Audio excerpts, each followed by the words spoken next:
Hotep à tous, bien-aimés frères et sœurs, la grande ville de Windi a été libérée par les forces armées congolaises et les Wazalendo.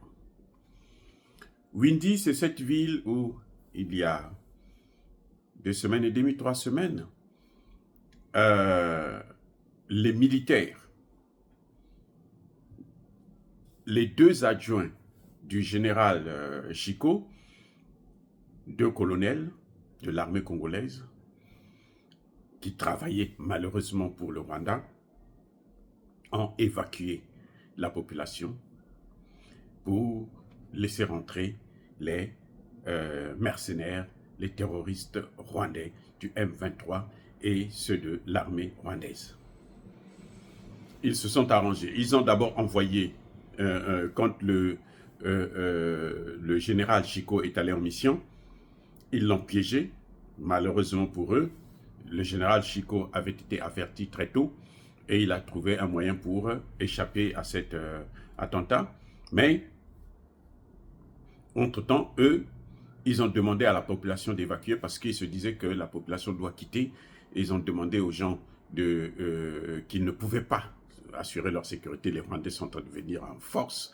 Et puis ils sont partis. Et ils ont tout abandonné là. Toutes les armes congolaises là, ils ont laissé ça sur place. Maintenant, qu'est-ce qui s'est passé? Les Rwandais sont venus. Ils ont pris les armes et tout. Et ils ont demandé à la population, revenez, on va vous coloniser. Voilà, simplement comme ça. C'est le lendemain que les deux colonels avaient été arrêtés, envoyés à Kinshasa. Leur sort jusqu'à présent n'est pas encore connu, mais je crois que le tribunal militaire devrait aller très vite, surtout qu'on a rétabli la peine de mort, de prendre des dispositions pour que les traîtres là, qu'on puisse les punir afin que ceux qui sont sur le terrain puissent savoir que non, on ne peut plus continuer avec ce jeu.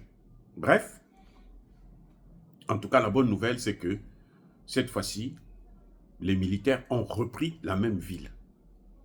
Eh oui, ils ont chassé les terroristes rwandais. Et là, le problème que nous avons, nous, c'est avec le président Tshisekedi, qu'il arrête d'aller faire la diplomatie, d'aller prier quand il faut se battre.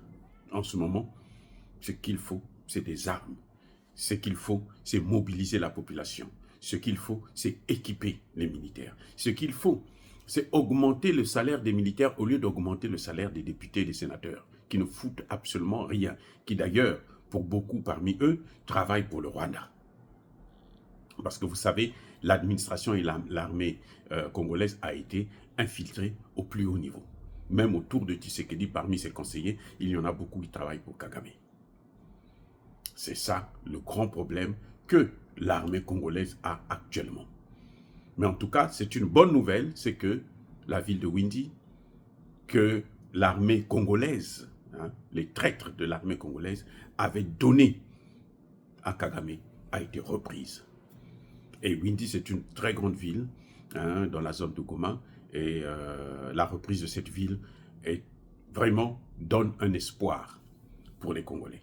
Maintenant, nous attendons que Tshisekedi puisse vraiment tourner complètement le dos à ces Occidentaux qui alimentent Kagame pour se tourner vers les Russes, comme le demande la population.